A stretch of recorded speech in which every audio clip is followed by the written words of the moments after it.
Yesterday we have discussed about the Rayleigh scattering and Thomson scattering.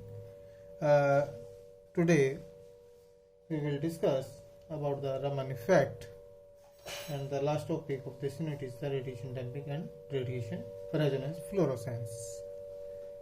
Now let us first start the Raman effect. As you know, yesterday we have derived the Kramers-Heisenberg formula, and this formula can also be applied to inelastic scattering of light, in which the frequency of initial photon and final photon are not equal and the atomic states are different. In atomic physics, this type of scattering is called the Raman effect. Raman observed a shift in the frequency of radiation scattered in liquid solution, an effect predicted earlier by S. McCall. If the initial atomic state A is the ground state, then the energy of the final photon, that is h cross omega dash, cannot be greater than the incident photon energy h cross omega. This accounts for the presence of a Stokes line in atomic spectra. In other words, if the atom is in an excited state, omega dash can be larger than omega, that is figure P. This leads to an anti-Stokes line, which is more violet than the spectral line of the incident radiation. This phenomena is known as the Raman effect.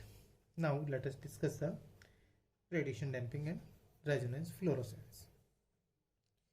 The Kramers-Heisenberg formula is inadequate if h cross omega becomes equal to E first minus EA.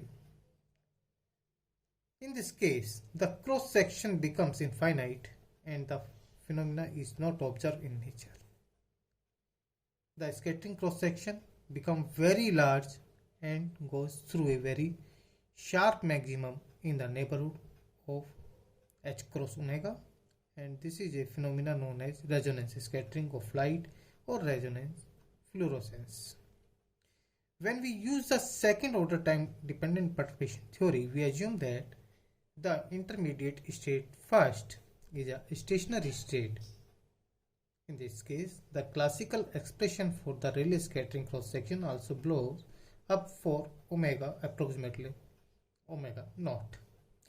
This catastrophe can be avoided by introducing a damping force in the differential equation as follows: x double dot plus gamma x dot plus omega naught square x equals to E by m E0 exponential minus iota omega t. Then the scattering cross section is given by sigma total equals to 8 pi r naught square divided by 3 omega 4 divided by omega naught square minus omega square the whole square plus gamma square divided by 4, which is large but finite at omega equals to omega naught. Since in the quantum theoretic treatment the depletion of state first due to spontaneous emission plays a role analogous to the damping force in the classical treatment, hence it is known as radiation damping. To simplify, let us assume that the initial state A is stable state. As the light beam hits the atom, the coefficient C first build up because state A makes a transition to state first as it absorbs the incident photon. The differential equation for C first component due to this absorption process is given by C first dot equals to 1 over iota h cross h first A absorption Ca exponential iota E first minus Ea T over H cross, where H first absorption is the time dependent matrix element characteristic of the photon absorption.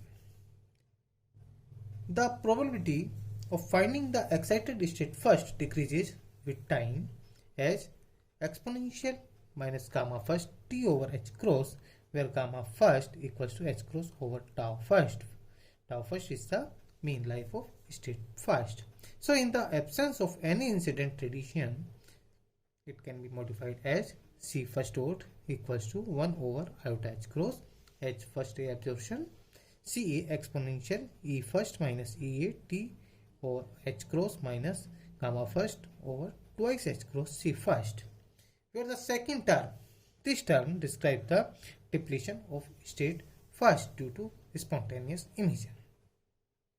Now taking the initial conditions, that is C first at t equals to 0 and Ca at t equals to 0 equals to 1, the solution of equation 1 is given by C first 1 t equals to H first A exponential minus gamma first H t over twice H cross minus exponential iota E first minus Ea minus H cross omega t over H cross divided by E first minus Ea minus H cross omega minus iota gamma first divided by 2.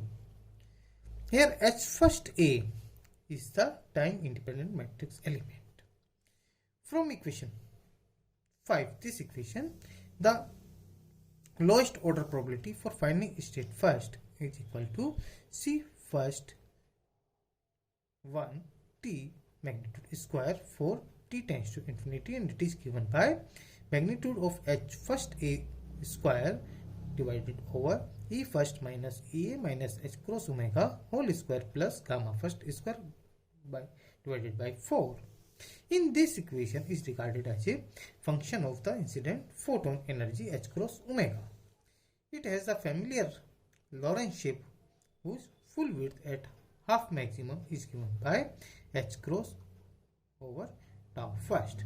Now to compute the scattering cross section for gamma plus A to gamma plus B, where H cross omega equals to E first minus Ea, we must re-evaluate Cb using our modified C first 1 in the general formula, this one. For a sufficiently large value of t, we can omit the transient term exponential minus gamma first t divided by over twice H cross and denoted the resonance condition by R. We obtain the second order amplitude as follows, that is Cbt. We see that the only change necessary is the substitution E first to E first minus iota gamma first divided by 2. For the type first intermediate state satisfying the resonance condition, hence for any arbitrary omega, we have the modified Kramers-Heisenberg formula, this one. You can see it with the notes provided on your WhatsApp group. In general, the resonant amplitude is much larger than the sum of the non-resonant amplitudes. So, ignoring the non-resonant amplitude, we can obtain a single level resonance formula applicable to the scattering of light in the vicinity of a non-degenerate resonance state, that is d sigma over d omega equals to r0 square omega dash divided by omega multiplied by 1 over n square p minus epsilon alpha dash br square p dot epsilon alpha ra square over er minus ea minus h cross omega whole square plus gamma r square. And then this is the your last topic, and tomorrow I will give you some homework. Okay, thank you.